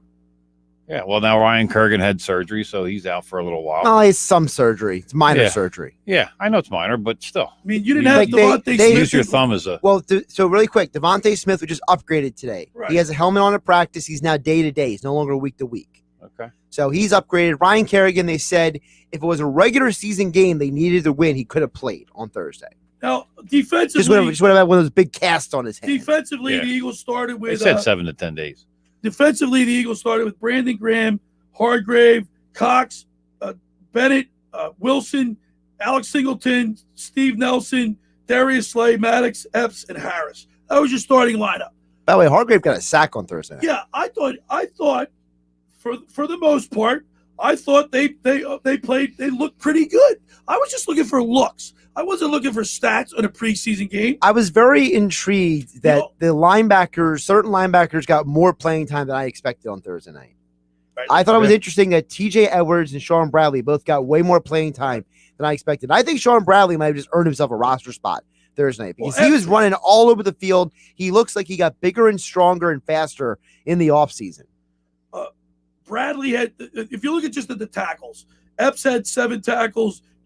Countess had 7 tackles. Are those total tackles or solo tackles? Solo tackles. Okay. I'm not talking about, sacks or Singleton didn't have any tackles, but he assisted a lot. I'm not really sold. If there's one missing link in that defense in the linebacker, while I like his tackling ability, I think he suffers in coverage. Right, Singleton, he's not really the greatest cover guy. I think Singleton probably is better in coverage. People give him credit for it. I think the problem was last year they were asking him to do things that wasn't his ability. Because remember, with all the injuries last year, the secondary was a dumpster fire. So you were asking him to do things in coverage that probably isn't his best skill set. I think this defense. Remember, there's no more wide 9 anymore. Right. This is a half zone, half man scheme.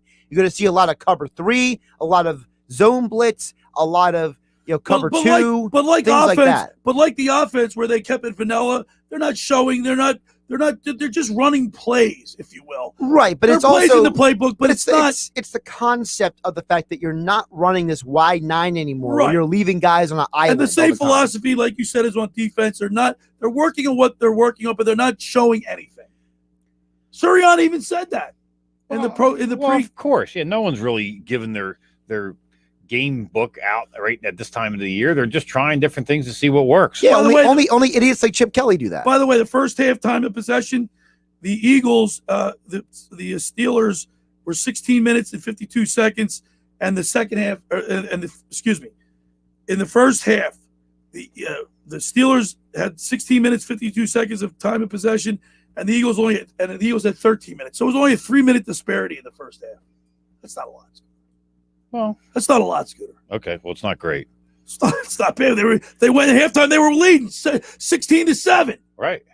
So it wasn't bad. Well, see, he just because the football team's made up of more than 11 guys.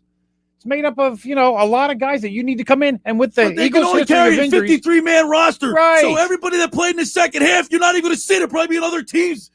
But they won't even be on the roster. That's not true. The guys that played in the third quarter are definitely guys that are going to be backups to your starters. Now they're probably going to be third stringer practice squad. Yeah, practice squad. Wow. Some of them, not all of them.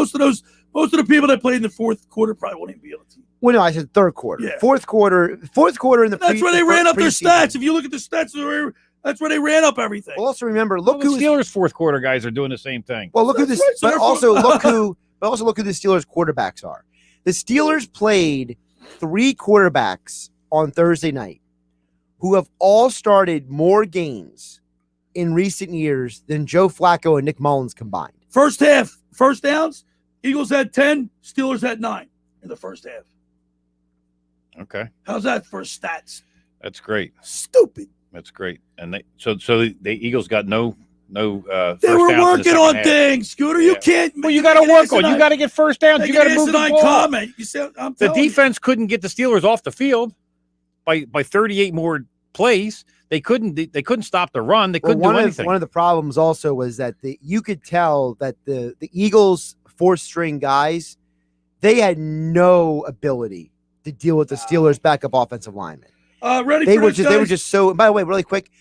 One of the worst plays of the game on Thursday night on defense in the fourth quarter, Eagles draft picks Teron Jackson and Patrick Johnson completely misplayed 2 consecutive plays that allowed the Steelers to get into the red zone and get that Jalen Samuels touchdown. And you know what, though? I got to be honest with you, because Pete and I were at the Deauville. I watched intently to the first half.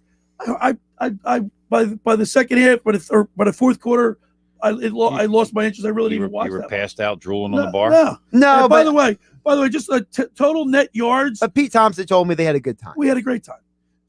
Net yards rushing in the first half. Steelers 40, Eagles 35. So that's a big disparity, Scooter. Yeah. Total yards, net yards passing. Eagles had 230. Pittsburgh only had 120. So if you look on one play. So what? One big play. You're the one that brought up the stats. Well, yeah. Well, that's your whole thing. You think a guy makes one big play, and all of a sudden you count. Oh, he's averaging 80 yards a pass now. The second half of the locker room is brought to you by the Great Bay Country Club, where it's not just golf, it's fun. Make Great Bay Country Club your club. Great Bay is a award-winning private golf club where you are greeted by name. It's home to a 3-hour and 58-minute round. You can play on their 18-hole championship golf course and enjoy fine dining in the pub. For more information, go to greatbay.com or give them a call at 609-927-5071. Great Bay Country Club in Summers Point, New Jersey. See why it's always a great day at Great Bay. When you get down there, say hello to Radio Ron Ralston. Owen's down there. Steve Dunn's down there. Scott Dunn. I'm sorry. Scott Kevin Dunn. Kelly's down Kevin there. Kelly. They do a great job. Whole group. All right. Friends, let me tell you about Maserati, the main line, located just minutes from downtown Philadelphia. They offer a client-focused car buying experience designed to exceed all expectations and invite you to stop and see the area's largest selection of new Maseratis, including the sporty Ghibli midsize sedan or the class-leading Levante, the only SUV worthy being called a Maserati.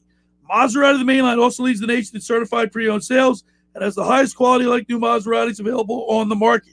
Your experience is not at the point of a sale. Maserati, the main line, offers free pickup and delivery for scheduled service appointments and provides a new Maserati loaner car. So be audacious. Call Maserati, the main line today. My good buddy Michael Pileggi at 484-804-4800. That's 484-804-4800. Or visit him online anytime at motml.com. All right, when we return, it'll be the Beach Patrol Report. You're listening to The Locker Room with Billy Schweim on 97.3 ESPN and the mobile app. South Jersey's sports station, 97.3 ESPN. Wake up weekday morning 6 to 10 with Keyshawn, Jay, Will, and Zubin. Followed by Greeny with Mike Greenberg from 10 till noon. At noon, it's Bart and Hahn. Then from 2 to 6 p.m., it's South Jersey's #1 rated sports talk show, The Sports Bash with Mike Gill. And from 6 to 7, Josh Hennig hosts Game Night. Plus, 97.3 ESPN is your exclusive play-by-play home for Philadelphia Eagles, Sixers, and Flyers, the NBA playoffs and finals, Major League Baseball, and the World Series, the NFL Draft, Monday, Thursday, and Sunday Night Football, the NFL playoffs, and Super Bowl 56. We are South Jersey's sports leader. 97.3 ESPN. And listen anywhere with the free mobile app. Train presents The Unstoppables. Those captains of comfort, those gargantuans of the guarantee, those satisfaction savants who persevere perilously beyond probability as the raconteurs of reliability. Here's to Train's heralded heroes of heating and air conditioning, those comfort kings with a tireless tenacity for total turnaround. The Train Comfort Specialists. Just one more reason why it's hard to stop a train.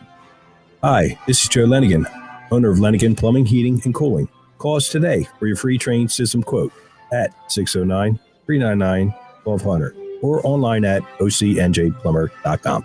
And please don't forget to ask for the military and senior discount. Calling again, again and again. Calling again, again and again. Do you want to get in shape and feel great and look better on the beach? At Local Gym and Fitness, located at 908 Asbury Avenue in Ocean City, New Jersey, you can accomplish your goal. 4 local guys with a passion and experience in fitness wanted to open a gym that delivers a quality, hospitable, clean, and friendly environment. Local Gym and Fitness is well stocked with 4 fully loaded Olympic and CrossFit platforms, Jacob's ladders, Stairmasters, bikes, and ergs. Local Gym and Fitness provides quality trainers to lend their expertise with all your training needs. They're open 7 days a week. Memberships are affordable, so be a local at Local Gym and Fitness. Call them today at 609-545-8732 or go online at localgymandfitness.com. I'll see you there. Hi, I'm Daniel Baldwin, and I'd like you to do something for me right now. That's right, right now. I want you to go to bioblasting.com. That's BIOBLASTING.com. Right now. Just go to bioblasting.com or call them at 833-BIO-BLAST. Use promo code ESPN to get 20% off your order. Bioblasting, located in Egg Harbor Township. People, pet, and planet friendly. Benito's line cook just threw in his kitchen towel. This order needs to go out right now. He needs to find help before his customers are left waiting. So sorry. We'll be right with you. Who's got table 6? Indeed can help him hire great people fast. I need Indeed. Indeed you do. With Indeed Instant Match, we immediately show you quality candidates whose resumes on Indeed.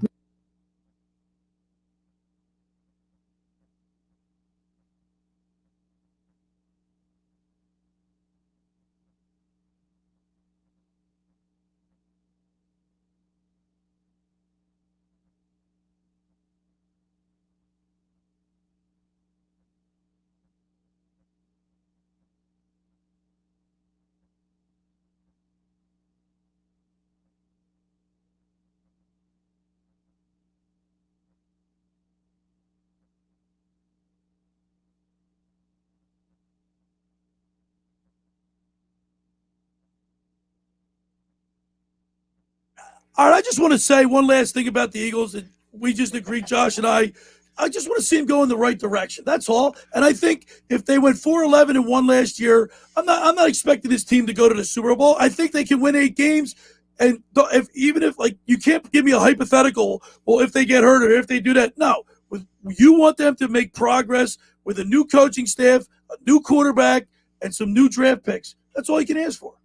Go in the right direction. There's not a person in the world that doesn't want them going in the right direction, and that's not saying much. That going in the right direction is beating 4 wins. But if they double their win output from last year, that's heading in the right, and that's positive. And I think any fan would be really happy. 2 times 1 is 2. Well, 2 times 2 is 4. I mean, you want to see them make great strides. I don't care what their record is in some senses. I want to see them making strides to be a better football team. And I'm not saying they're not going to be, but what I saw the other night didn't make me think like, oh, these guys are great. I never said that. That's not what I was saying. You were already jumping back on the Super Bowl bandwagon. Like you do hypotheticals, you also put words and thoughts in my head that I don't even think. I didn't say that. They played great. I didn't say that. I said they said the first thing you said. Josh, did I say that? I said I saw some good things, positive things. I was looking for execution. I was looking to see them not to make mistakes. Well, you didn't watch the first half. So I missed the first 3 plays. Here's the thing. At the end of the day, both of you walked away with completely different perspectives because you both went in looking for completely different things. I wanted to see them move the ball. I wanted to see them control the possession. I wanted to see them finish 3rd down plays. They didn't do any of that. Meanwhile, Billy was not concerned about that. I wasn't concerned about that. Wow. I don't know what else you're concerned about. Last night we did covered the South Jersey Lifeguard Championships live from the beach in Longport. Dan Adams, Scotty McKay, and I had the call. We were on the beach. Great crowd last night. Longport wins its 5th consecutive Lifeguard Championship. Of course, the Beach Patrol Report is brought to you by the Salty Sea Shop, specializing in handmade life-size beach badges plus other beach signs and items. They make all-weather life-size beach badges featuring any town with a perfect item for your house, backyard, or any bar or restaurant. Contact the Salty Sea Shop and check out their pictures of their work on Facebook. Search the Salty Sea Shop. Scooter, I thought it was great that you saw Seattle City coming second in the doubles with Pat Scampico and Danny Rogers, and then Danny Rogers comes back, doubles up in the singles, and wins the singles against some pretty savvy veterans. Vince Grenice, David Funk, Mike McGrath, Eric Wolf, Chuck Gowdy. Guys have been around and Derek veterans for years. Koborowski. Guys that have been around for years. It's nice to see a 19-year-old guy who's a big guy. He's Big tall. dude. I was surprised when he came up, when we were up in the truck and he came up. His Parents are there rooting him on. Yes, his father was very proud and thrilled about it. Damn right. And you know what, Scooter? I love the excitement when I was look. I have no affiliation with the Sea Isle Beach Patrol, but the boat came in right in front of our truck, and we got to see the euphoric jubilation of a victory, and the whole Sea Isle Beach Patrol picking up the boat with him in it, with Danny Rogers in it, carrying him off in the victory, and then him coming up on the in the booth to talk to us. I thought it was great. Yeah, and that's I had a point with Danny Adams. I talked to him about recently when you had him on about, do you think the guys should double up and do both singles and doubles, or doubles and swim, or whatever it might be? And my point was there not to take away from something that someone's earned, but to say kind of spread the wealth out with the Beach Patrol and get more guys involved, and that kind of builds a thing for your team. Then we talked to Mike McGrath. We've talked to Chuck I asked him the question, and even Danny said it's almost like a warm up for the singles. Well, that's a tough warm up. I'll tell you that's that. a long road. It's a 14. I'd rather the singles be a warm up for the doubles. Right. A 4 to 6 minute sprint Right. versus a long 15-minute race. It's a tough row. That doubles is a tough row, man. Think about it. If you're gonna row, if you row the doubles, obviously the doubles goes out first, and then those guys go out there. They get to feel the wave, the conditions, the wind, everything, so they know it's even a tougher row to compete against these guys who are doubling up. Yeah, and there was a lot of guys that doubled up last night. Because the guys that don't double up, they don't know what to expect. I was kind of disappointed a couple of teams not having a swimmer or It was just a doubles Cape-May team. Point, but it's a small beach patrol. Yeah, but you got to have two guys that can row, or one guy that can swim. I mean, you're on the beach patrol as a lifeguard. I hope somebody can swim down there. Well, that's true too, right? I mean, he might listen. The one guy everybody cheered for, the guy that came in last in the swim last night. Yeah. What was his name? McManaman. Yeah, and you know what? He was just as he goes, dude. I did it for my beach patrol. That's right. I'm not the greatest swimmer, but I went and I busted my hump, and he came out. He had the whole crowd going nuts. He was like probably 4 minutes behind. Yeah, he was distance behind, but But he finished it. He finished and he was thrilled. He got a bigger cheer. Oh, he got a bigger cheer than anybody. anybody. I know. I thought it was great. All right, let's go ahead. We're gonna play. We got a chance to interview Danny right after he got out of his great win, and let's play that interview. Yo, man. Look at this crowd. What a race. I predicted you were going to win, dude. Appreciate you. I predicted it because, we looked at this race, Danny. You're looking at some great veterans that have come in. Vince Grenice, Eric Wolf, Mike McGrath, Chuck Gowdy. You are an up-and-coming guy who's been in every single race this year. Congratulations. Thank you. Hey, Danny, how's it feel to be a South Jersey champion? Your name's going to live on this for eternity. Your name's going to be in this program for the rest of your life. It's not too bad. And this crowd that's here for you. How about Isle and their crowd and their dedication for you here? We've always got the loudest crowd in Sea Isle. Always. Dan, how do you feel right now, man? You just won the singles in the South Jersey Championship. Feel great. Did you get a good start? Yeah, I was up on the start. Crest had a great start, great race the whole time. I was next to him, and then I couldn't really see what was going on the north end. But yeah, Koborowski was doing awesome, and he was just my pace boat. And I edged him out at the end. He's still pumped up. You're still fired up. Dan, and we got you right on the broadcast here. Dan, where did you think you turned in the turn? Where were you in the turn? I think I was second. Crest was definitely got to the flag before I did. Like I said, I couldn't really see the northern lanes. I wasn't looking that far, but I think it was second or third to the turn. And then, well, what a great race! You rode your heart out. You rode the doubles to start off the night. How does it feel to have to row both events? How does it feel? It's not as bad as you'd think. Doubles is like a nice warm up for singles. But is that right? I'm going to be sore tomorrow. Yeah, right. Hey, we got Danny Rogers up here. He just won the singles, the South Jersey Lifeguard Championships. And Dan, when you get into the shore, you win the race. The whole crew picks you up in the boat. Yeah. That was so awesome. cool.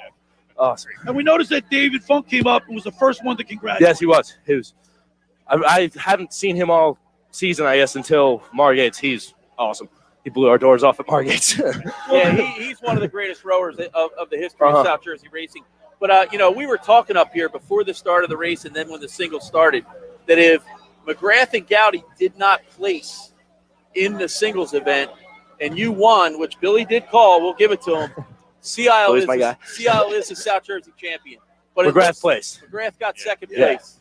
So it looks like we're in it, back. though. But we're in it. You are. And it looks like we're coming back here to Longport for 2022. Dan can't be more excited about that. I am a little biased, but that's okay. But, Danny, you know what? I can't say enough. Your performance tonight was exceptional. You did an outstanding job to represent your beach patrol, and not only your beach patrol, but your community. And let me tell you, you're going to get shout-outs from everybody down there in that community. You're going to be the superstar, and hats off to you. Great race tonight. Thank you. Congratulations. Well, I'll tell you what, Dan. It's just good for me as broadcasting these games, these events, and interviewing the winners to have new blood coming in and represent Sea Isle City. Your first win to beat some of these experienced guys. It's a feather in your cap, and I'm really impressed with your effort tonight. Thank you. I got a couple people I want to shout out. Yep. My doubles partner, Pat Scampico, is awesome. He took me when I was 16 years old, a 16-year-old rookie. It's been great 4 years run with him. Great time. My parents, my family, my brothers, and my sister. So much fun. And everybody down there yelling their heads off. All right, Danny, go enjoy yourself. Go celebrate, man. Congratulations, buddy. Scooter, you can really hear it, man. Look at the support with these guys. It's unbelievable. I'll tell you what, man. I'm getting chills, man. I just thought that was so cool. They really get great support from his beach patrol and his community that came down to cheer on Sea Isle and watch Danny Rogers get a win. They've always, I said it last night, they've always been like that, Sea Isle. Even when they had guys that weren't very good, they would cheer them anyway, So they're just a crazy group of guys down there. By the way, real quick, Scooter, I thought it was very classy for David Funk to get out of that boat, and the first thing he did was go right over and congratulate him. I thought it was very classy. Yeah, no doubt. Coming from a champion. From one champion to another now. Well, he knows what it feels like. Yeah. And we were all questioning how old is Danny Rogers. He's 19 years old. Come on, he was a kid. Another thing, if Seattle gets a swimmer that can compete, they're going to be tough to beat for a long time. I don't know how well their swimmer did. Like Colby, I think his name was. I don't know how well he did last night, but I told you, Rennie Steele probably be looking for a swimmer to kind of shore up what they've got going there. But congratulations to Longport with another team win. And we'll be back on the beach next summer in Longport. Did Danny Adams ever mention Longport last night? All right. The second hour of the locker room is brought to you by the Great Bay Country Club, where it's not just golf, it's fun. Make Great Bay Country Club your club. Great Bay's award-winning private golf club where you are graded by name. It's home of the 3-hour and 58-minute round. You can play on their 18-hole championship golf course, enjoy fine dining, or experience lively atmosphere in the pub. For more information, go to greatbay.com. or give them a call at 609-927-5071. Great Bay Country Club in Summers Point, New Jersey. See why it's always a great day at Great Bay. I want to remind people that tonight, join me every Saturday night at All Campus on the Boardwalk in Ocean City in the Ramp booth. I'll be broadcasting live on A2D Radio, Facebook, YouTube, Twitch TV, Instagram. Come join me on live TV and talk about your favorite sports topic. It's the Ramp booth tonight with me, Billy Schweim, on A2D Radio from 6 to 9 p.m. at 1028 Boardwalk in Ocean City, New Jersey at All Campus. Come on up and check us out. Of course, the Beach Patrol Report is brought to you by the Salty Sea Shop, specializing in handmade life-size beach badges plus other beach signs and items. They make all-weather life-size beach badges featuring any town, which is the perfect item for your house, backyard, any bar or restaurant. Contact the Salty Sea Shop. Check out their pictures of their work on Facebook. Search the Salty Sea Shop. All right, when we return, we'll wrap it up. You're listening to The Locker Room with Billy Schweim on 97.3 ESPN and the mobile app. This is the radio home for Philadelphia Eagles football. The Eagles continue the 2021 preseason this Thursday night, hosting the New England Patriots at the Link. It's under center. Hidden back. Hit. And he is dropped back at the 30. It's Bennett with the sack. Merrill and Mike call all the action starting at 7:30. This is where the Eagles play. 97.3 ESPN, South Jersey's Eagles station. Finding an electrician that is dependable, prompt, and experienced is important. Tom Jackson and Sons Electrical Service is just that. Service in Atlantic and Cape May counties for 40 years, Tom Jackson and Sons Electrical Services specializes in both commercial and residential work and provides 24-hour emergency services. No job too big and no job too small. Call Tom Jackson and Sons Electrical Services. They do it all. Call for a free estimate, 609-399-1999. Call Tom Jackson and Sons for electrical, they're number one. Hi, this is Jonathan Young, Camden County Commissioner, reminding everyone to get your COVID-19 vaccine shot to protect yourself and your neighbors. I got my shot to protect myself and those around me because the fight against COVID-19 is about protecting your entire community. For updated information on COVID-19's vaccination efforts, visit CamdenCounty.com. We're all in this together. Let's play our part to stay safe and healthy this summer. Randazzo's Pizza, Randazzo's Pizza, Randazzo's Pizza, the pizza you're gonna love. It's got the freshest taste that you'll find any place. Randazzo's Pizza, there's one right nearby. Randazzo's Pizza, Randazzo's Pizza. It's a pizza like you've never had before. Eat it or take it home, no matter where you roam. Randazzo's Pizza, the tastiest you'll find. Randazzo's Pizza, the tastiest you'll find. Why would you call anyone else besides Randazzo's Pizzeria and Family Restaurant, 34th and Asbury Avenue in Ocean City. Open year-round, 7 days a week, offering free delivery on the whole island and to the beach. Pizza, pasta, salads, entrees, subs, paninis, and wraps. Voted best of the shore. Call 814-1600. 814-1600. Randazzo's Pizza, the tastiest you'll find. Randazzo's Pizza, the tastiest you'll find. Some hosts excludes Corvette with GM financing, excludes price sales. See dealer for details. Have you seen what some dealers are now charging for new cars and used vehicles? It's outrageous. But at Bennett Chevrolet, you still pay what GM supplier employees pay for brand new Chevys. Plus, Bennett gives you all the rebates. That's not either or, you get both. And that can save you up to 25% off MSRP. And Bennett has 0% financing available to save you even more. Got a trade? Bennett's paying top dollar. And we mean top dollar. A minimum $7,000 towards any pre-owned in stock. That's a minimum $7,000 for any old clunker you can tow to our lot. And if it's in good shape, we'll pay more. And we'll buy your vehicle even if you don't buy one of ours. And Bennett makes it so easy. No sales pressure, no negotiating, just pure joy. Because our non-commissioned sales staff is paid on your satisfaction, not how much you spend. So you can see why nobody beats Bennett Chevrolet. Nobody. Find new roads at Bennett Chevy, Egg Harbor Township, and BennettChevy.com. All right, we're back here in the locker room with Billy Schweim. Scotty McKay, man, I got a little passion out. Even though you're wrong about things, yeah, you're still passionate. And you You're can't blame always me right, for being Bill. passionate. You're stupid. I don't know how you're not doing better in life. You're always right. Jesus. Yeah. Well, you got You're about as sharp as a bowling ball. You got excited over nothing is what I saw. Hey, just about everybody here has heard of the Jersey Man and Philly Man magazine run by ex-Philadelphia tight end Ken Dunnick, or you were their private business network they call the Legacy Club. Every month they hold private events at upscale locations in Philadelphia, South Jersey that attract over 200 top business people. If you have an interest in attending one of these events and see it's a fit for your business, send an email to ken@jerseymanmagazine.com or give a call at 856-912-4007 for more information. Ken's a great guy, and we look forward to doing our Eagles pregame show with Ken this season. Now, I want to also send out a thank you to our producers and my intern last night, Gina and Colton. They did a great job. I want to thank those guys. And, of course, Jake Morello helped out with the setup and everything, and it went off without a hitch. Yeah, it was pretty good. I mean, I got caught in a little traffic heading down from home, and but they had everything set up, ready to go, and they were on top of their game. The beach patrols, the report last week, next week's the last week, the Gaudies, for me anyway, as far as covering it. And I'll tell you what, one thing, it's a little bittersweet when you do get to the jerseys. Yeah, the summer's pretty much winding down. Winding down. There's probably a lot of guys that'll be leaving this weekend for college to get back to start their sports careers back there and stuff like that. So I saw an article of Ocean City that put a thing out like we're looking for somebody who can fog a mirror. If you can fog a mirror, you can sit on the stand. Yeah, they're having tryouts. What Sunday? I think Eddie Yust came up and told you.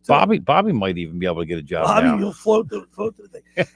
Listen, I want to remind people that if you missed the broadcast or you want to hear the replay of the broadcast, you can always go to my website, The Locker Room with Billy Schweim. Check the Beach Patrol Report tab. It'll be up there tonight.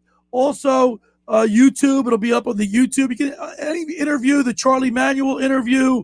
Everything will be up on my website and the YouTube channel. Plus, this show will be rebroadcast on my podcast, 8 podcast locations. So, yeah, man, I'm excited about that. People can check it out. Yeah, it's been cool. It's been cool being back in the studio too. Yeah, it's a little bit different, but it's back to normal. So today at 4:05, the Phillies take on the Reds. We need a big win today. Yeah, they got to get and like I said, I'm more calm when it comes to watching. I didn't feel I enjoyed the start of August here with the Phillies.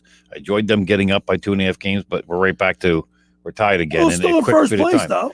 Yeah, tied for first place, and they're a half a game in front of the Mets. So I think Atlanta's going to make a run now, and I think they're going to be. You look at the Reds. I mean, the Reds are 62-54. They're not. It's not. And they're the best team. They're not going to make the playoffs, unfortunately, because it's going to the wild card's going to go to the Dodgers and San Diego. I mean, it's close, but it's still. I think. But they're a good team. They've got a good lineup. They've got good pitching. I mean, they're a good team, and I think the Phillies are getting exposed a little bit right now, playing against some of the better teams. But they've got some teams that they have to beat coming up. And well, like we said earlier, the schedule is in their favor. It is, but those are the teams you got to win, and they've always seemed to struggle against the bad teams. It's not a guarantee. No. Who's up next for the Eagles? Who do we have next? We got Patriots. The Patriots. Thursday. I saw at the beginning of their. I saw a little bit of their. They played the other night. And yes, they did. I don't know. I forget who they played, but they played the other night. They played Washington, and I didn't watch most of the game. New England won, I think, 22-13. You can't look at the score, but right. Cam Newton played, I think, most of the first quarter. I wonder who's going to start up there. I think Mac Jones will be the backup initially, obviously, but I think he gets some time this year. I really do. I think see Cam Newton at the podium with his hat on and his colorful glasses. Listen, I'm not a fan. I'm not a fan of his actions. I mean, make your actions on the field. Leave everything else to. So you want to dress nice, fine. He dresses like a clown. I just think like Singleton. I wish he didn't do it for the Eagles. I wish Singleton didn't jump around and do all that. I mean, I get it. He's into it. He's pumped up. I thought that's the guy you would love. Nah, that's the guy. It's you. I just wish you would tone it down a little bit. Well, he's, maybe he will when he becomes more of a veteran. Real quick. He's excitable, Bill. He's excitable. Josh Henning, Sports Bash Saturday. We got it coming up, Josh. Well, we'll talk some more Eagles and NFL. Obviously, it's been an interesting week for the NFL and the Eagles, but we'll get into all that. Casey Jordan, the football scientist, the NFL Insider, doing us coming up at 1 p.m. All right, tomorrow I'll be back on the program here at 10 o'clock with Pete Thompson. Our guest tomorrow is former offensive lineman for the Eagles, newly into the Eagles Hall of Fame. John Runyon joins us tomorrow. There you go. Talk to Big John. And Big Trey, who's been a guest on our show. Big Trey Thomas has been a guest. He's in there too. Congratulations to both of those guys. Thanks for making the locker room part of your Saturday, because nothing could be finer than talking sports with the Schweiner. I'll be back right at it tomorrow, 10 o'clock to 12 noon, right here on 97.3 ESPN. Have a good night, everybody. New Jersey car owners, stop what you're doing and come see AJ, the trade-in man, at Matt Blatt Nissan. Oh, yeah, it's on at Matt Blatt Nissan. Cancel that service appointment. Let your tires go bald. Don't put another penny in that